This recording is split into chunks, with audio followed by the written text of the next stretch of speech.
السكن جوا هنا.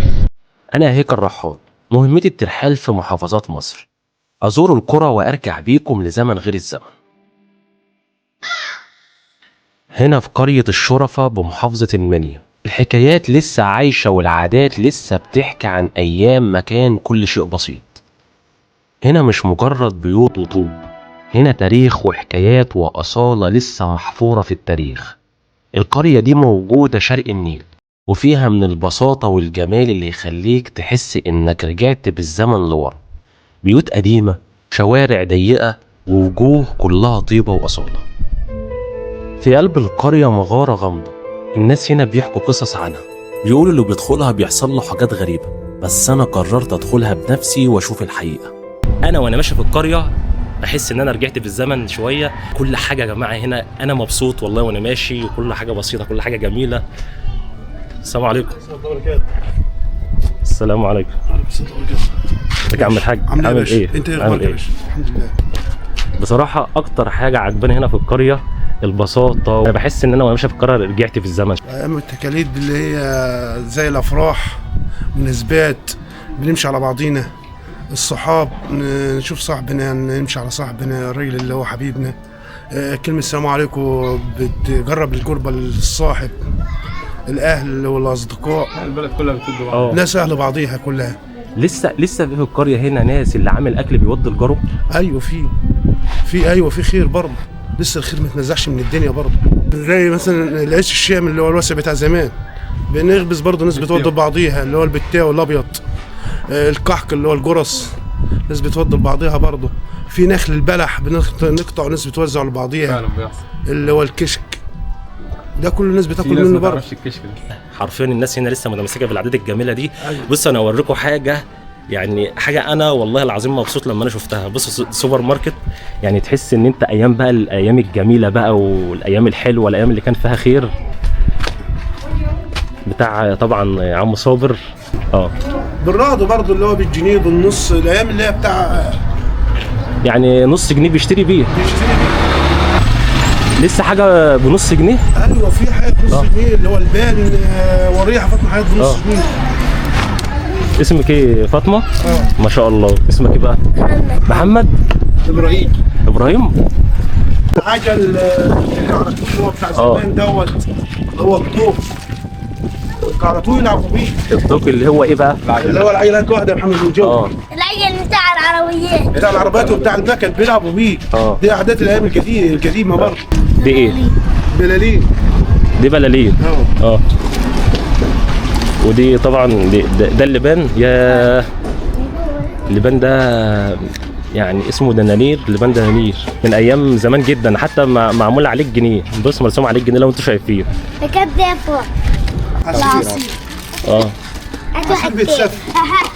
ده عصير. الحاجات بص اللب في اكياس. الايام الجميله والايام اللي كانت بخير. برضه حرام. ده ب 2 جنيه. ده ب 2 جنيه الكيس، ده ب 2 جنيه. ايوه الايام الجميله.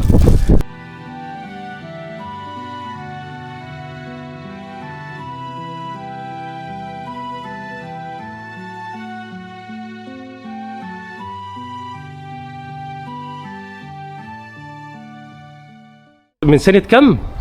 سنة 80. سنة 80. حضرتك اللي زرع الشجرة ديت؟ أنا اللي زرعتها سنة 80. الأرض دي كلها كانت أرض زراعية، وكانت البيوت دي قديمة كلها، وأنا الوحيد اللي هنا قعدت سنة 80. أنا حضرتك اللي كنت ساكن في المنطقة دي لوحدك بس؟ وحدي بس. ما شاء الله. الشجرة أصلا أنا معدي عليها بقالها، تحس إن بقالها سنين. أدي لها من سنة 80. احسب من 80 لغاية النهاردة كام؟ 20 و24 ولا 25؟ يبقى 45 سنة. دي 45 سنة. السيارة دي لها 45 سنة. وبعدين السيارة الوحيد اللي هو دجن الباشا معمر.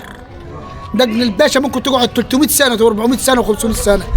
اللي في البهنسة دي لها النهارده بتاع حوالي فوق لا مؤاخذة 10000 سنة 15000 سنة بتاع البهنسة. أو الناس بتقول عليها سيرة اللبخ. النهارده طلعت على المعيشة دي لها 7 سنين. عم جمال برضه بيفهم في الشجر والكلام ده. لا أصل زراعي. النهارده زراعي 38 سنة ونص. يعني الناس كانت بكلها بالبركه زمان، كان خير كتير وكل حاجه كتيره، وتفضل يا فلان وتعالى يا فلان وروح يا فلان، وانا قاعد على الدكه ده يشرب معك شاي وده يعمل شيشه وده وده وده وده، كانت الدنيا كلها خير. لغايه النهارده الحمد لله في خير كتير، سمنه وجبنه وبيض وكل ما يطرح على بالك، وعندنا جبنه قديم مقطوع ابوه. هات يا بطه كوبايه عسل. عسل؟ عسل عسل نحل. انا بتاع مناحل. ده حضرتك بتباع عسل؟ في البلد هنا في القريه في وكده. الدنيا كلها عندي عسل. عم جمال الراجل الطيب الجميل بيوزع هنا عسل للقريه والقرى المجاوره للمكان اللي احنا فيه. هندوق العسل بتاعك يا عم جمال، هندوق، وانا متاكد ان هو جميل ما شاء الله. ايش ده؟ عسل برسيم فرزه اولى، ده بتاع برسيم ومحمل باعشاب طبيعيه. طب نجرب بقى يا عم جمال، وهنجرب برضو العسل ايه بتاع عم جمال.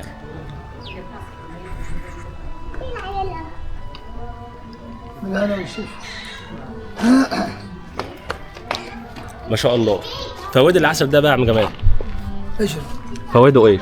الحمد لله. ده فوائد قوي الجهاز المناعي، يعالج الانيميا، الاجسام قوي الجهاز المناعي، ولا يعالج الانيميا ولا الاجسام المضاده. يخلي البني ادم عنده ايه؟ جهاز مناعي قوي جدا ضد اي مرض، ولو اتجرح اقرب وقت الجرح بتاعه بيصحى. وفي نفس الوقت العسل ده هو قطره للعين، يعالجوا بالجروح، يعالجوا بالحروق. عسل البردقوش بالذات. الله عليك يا عم جمال. ده انا امشي بقى، ده نطلع من القريه هنا اسد بقى. احلى حاجه واحنا قاعدين في القريه تبص تلاقي تندة من الجبل كده، تقعد تحتها ايه، تجيب لك شويه ظل. الجبل داخل في وسط البيوت زي ما انتم شايفين بطريقه جامده جدا. هندخل بيت في القريه عشان اعرفكم يا جماعه تفاصيل بقى البيوت اللي هي الجميله بقى، والبيوت اللي هي ايام زمان.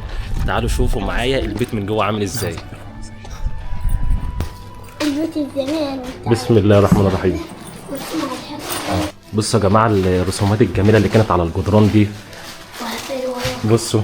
بصوا البيبان هنا، بصوا البيبان ومنظر البيبان ومنظر الرسومات. بصوا الشباك هنا، دي المنظره تمام، دي بتاع زمان، ودي المشايه تمام. تعالى اتفضل. ده كان بيت العيله اصلا، بيت العيله زمان تمام. بص كنا بنحط التلفزيون هنا، كان بقى التلفزيون ابيض واسود، الكهرباء هنا. التلفزيون كان بيتحط هنا في الجنب هنا. كنا بنقعد هنا، الله يرحمها ست الحاجه كانت بتقعد هنا بره، كنا بنتلم حواليها كلنا وبتاع. دي كانت اسمها بص بقى ده دولاب بقى زمان. بقى حياه فلوس بتاع. ده كان الدولاب بيعملوه زمان، كانوا بيخزنوا في اي حاجه. بصوا يا جماعه منظر الدولاب عامل ازاي. الخشب نفسه ايه؟ الخشب نفسه بصوا يا جماعه حتى منظر الرسومات اللي كانت على الحيطه والله حاجه عظمه. ابليس في صوره واحده، حواء عليها السلام، ادم عليه السلام. ده كانت في ناس زمان بترسم الرسومات الجميله دي. وانا ده اصلا جد اللي عمله تمام. جدك اللي كان راسم الرسومات دي؟ مش عارف والله. بس هو تقريبا كان في حد بيرسم الرسومات دي، واغلبيه البيوت هنا كلها كان بيرسم الرسومات دي. كله كان ماشي كده، محدش كان بيعمل الشغل اللي احنا بنعمله النهارده. على فكره انا دي لي زمن ما دخلتش هنا، دي لي فتره جامده يعني، ودخلت والله لسه فاكر الذكريات يعني والحياه الجميله دي. احنا رجعناك بقى تفتكر الذكريات تاني بقى. حياه بسم الله ما شاء الله، احلى ايام. احلى ايام اقسم بالله. كل واحد مش شايل هم ولا عايل هم اي حاجه. في دور فوق صح؟ ايوه في دور فوق. مش كان فين وبتاع. ما شاء الله. طبعا ده كان حمام. كانش فيه العيشه بتاع دلوقتي يعني. العيشه بتاع دلوقتي كانت راحه طبعا وبتاع وبيوت وتكييفات وسخانات، بس برضه العيشه ممله. كانت الراحه في الزمن ده. كانت كل حاجه بسيطه وكل حاجه جميله. انا عشت في البيت تمام. تعال يعني عشت فتره سنه وانا صغير.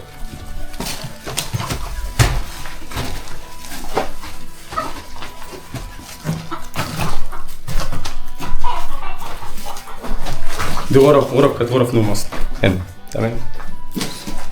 يا الله، غرف ما اتفتحتش يا جماعه بقالها زمن.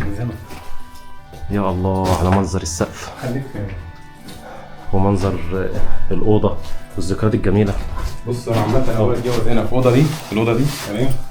ودي كانت نظام ايه، زي ركنه كده الناس بتقعد فيها. كان كنبه هنا تمام. كنا بنحط بتاع ده زي جله هنا على الشباك، كانت قاعده هنا حاجه هنا.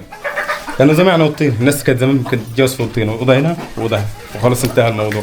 ولا الزيطه بتاع الزمان ولا بتاع دلوقتي. وانت عشت معايا بالزمن كده ورجعت بالزمن لورا، ما تنساش كده اللايك ولا الاشتراك ولا كومنت كده منك، عشان الحاجات دي بتوصل الفيديو لاكبر عدد من الناس. بصراحه انا مبسوط، تجربه جميله. لا بس لسه مكملين التفاصيل في القريه الجميله، وهنمشي واوريكم كل حاجه.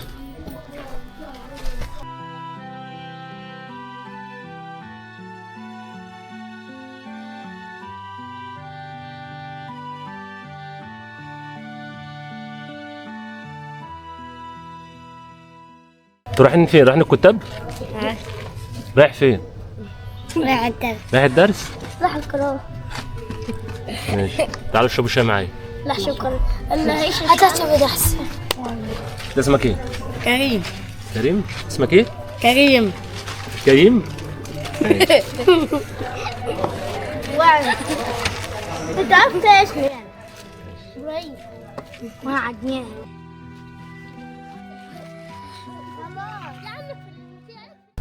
أول مرة تخش الكهرباء سنة 65. في رمض وفي كلوبات. الحكومة جابت لنا كلوبات على الناصية، على شارع الناصية، كل شارع على الناصية علقوا لنا كلوب اللي اسمه الفانوس. بعد كده احنا كنا عاملين ايه رمض بجزايز بشريط، نملى اللندا جاز ونعمل شريط ونحط لها لندا من فوق. كل مغرب الست الفلاحة تغسل اللمبة، تغسل اللمبة ونولعها كله مع المغرب ماسك اللمبة يغسلها وينظفها لعمير البيت. الستات الصغيرة من 10 سنين لغاية 20 تسحب الضربوكة البنات الجيران يلموا بعضيهم ويطبلوا على الطبلة. احنا الرجاله نعمل حته وحدينا، نقعد على الدكك على النبي صلوا عليه، على النبي هاتوا لنا جمالنا هو بعينه، هات يعني كده بترقص الاول سميناها جمال الجميله، يعني معنى الكلام اللي كانت ترقص الاول سموها الجميله. ايه هات جمالنا هو بعينه، هات جمال. تروح واحده وتيجي غيرها نقول هات الحلوه الاولانيه.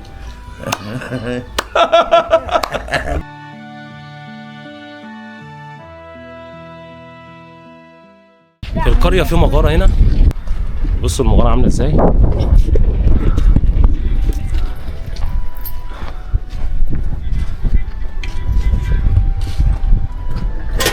ايه حكاية المغارة دي بقى؟ حد حصل له حاجة قبل كده؟ ايوه دخلوا فيها.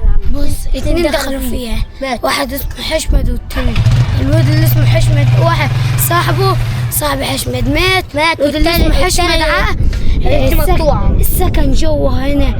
في مرة كنت واقف هنا كده لقيت حاجة بتمشي وحاجة بتمشي زي وتعمل ذا كده كان في دوغل وحاجات وحاجات مكان رجل وحاجات. لا تعالى بس. بقول لك بيحصل حاجات غريبة جوه اسماعيل. ها؟ والنبي ودين اتلبس وراحت مش دعوة. بس اسمعنا يا جماعة، دخل جوه المغارة. يعني المغارة دي يا جماعة بيقولوا فيها جوه حاجات غريبة، وناس كتير حصل لهم حاجات كتير جوه. فاسماعيل بقى ضحى بحياته ودخل جوه المغارة. يلا يا جماعة، بص يا جماعة نضحي بحياتنا وندخل جوه يا جماعة. بس هل بس اللي ضغط في البتاع اللي فيها اهي. بسم الله الرحمن الرحيم. بسم الله. في اضاءة في الكاميرا؟ اهي ماشي تعالى على معاك. بسم الله.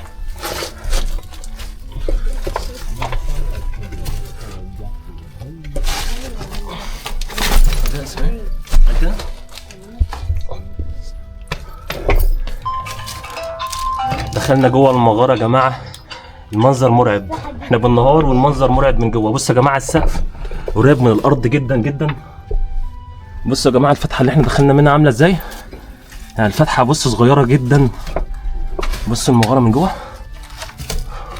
بصوا هو لسه مكمله من جوه. تعالى انا عايز اوريك حاجات، بس انا شغل لي فلاش. بص استنى، بص يا جماعه المغاره من جوه عامله ازاي. المنظر احنا بالنهار اصلا والمكان مرعب. بسم الله الرحمن الرحيم. دي اصلا كانت رسمه كامله تمام، بس الناس بقى خبطت في الراس لغايه ما بوظتها خالص. بص كده يعني الرسمه عباره عن ايه الرسمه دي؟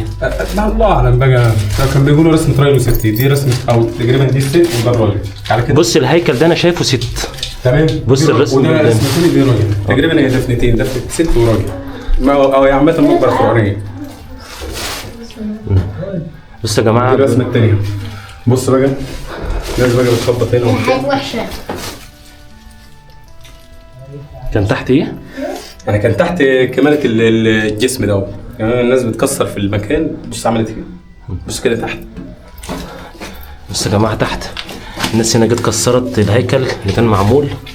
انا بقول لك دي كانت مقبره فرعونيه. خلي بالك في نجره هنا. بص ده زي بسم الله الرحمن الرحيم. وده سرداب تاني.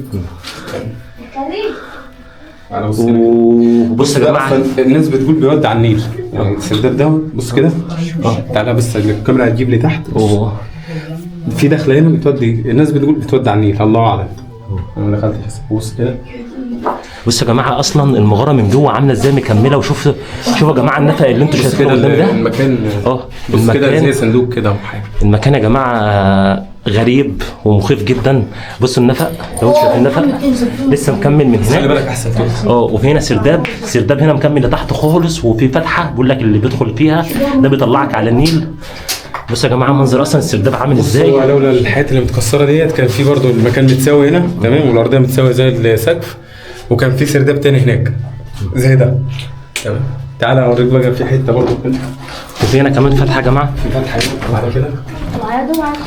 بص كده تعالى. بسم الله الرحمن الرحيم. بسم الله. تعالى بص كان في برضه زمان الرسمه هنا بس الناس كسرتها، زي كان حد قاعد كده والناس كسرتها. لا وبعدين كده طبعا الناس الحته دي من غير الرسمتين كان في حد قاعد قاعد واحد قاعد وكسروه. ده زمان انت ما حضرتهاش الكلام ده. بس تمام. دي زي نظام كانت غرفه. انا والله اعلم، بس هي تقريبا كانت حاجه زي كده او غرفه صغيره بتاع اطفال ما تعرفش. خبطت في السقف. مش عارف السرداب ده هيبان ولا نوع تاني. انا في سرداب هنا ثاني. بس عشان المكان ده تعالى كده. بس المكان من جوه خانقه جدا لان السقف قريب من الارض اصلا وما فيش الا الفتحه الصغيره اللي احنا دخلنا منها. ايه؟ عايز تصور في عندك حاجه؟ عشان النفس بس يعني. النفس بصراحه صعب هنا والجو كتمه. ايوه ماشي تعالى نطلع. تعالى هات الحمامه. خليها عادي. ماشي يلا خش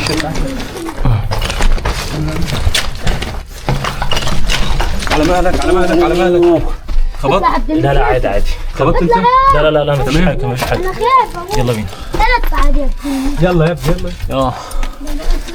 النفس يا جماعه صعب هنا، اللي يطول هنا فتره اكتر من كده ممكن يحصل له حاجه. في واحدة تانية. امسك بس استنى بس استنى سيبها لفها زي خليها. تعالى ماشي بسم الله. علقت لك الشنطة. في واحدة تانية هي. واحدة هناك. هي مكملها بس هي واحده صغيره. الناس الطويله ما ينفعش تدخل المغاره دي. كان صعب. مغامرة قوية جدا والموضوع جوه يا جماعة مش زي ما أنا كنت متخيل.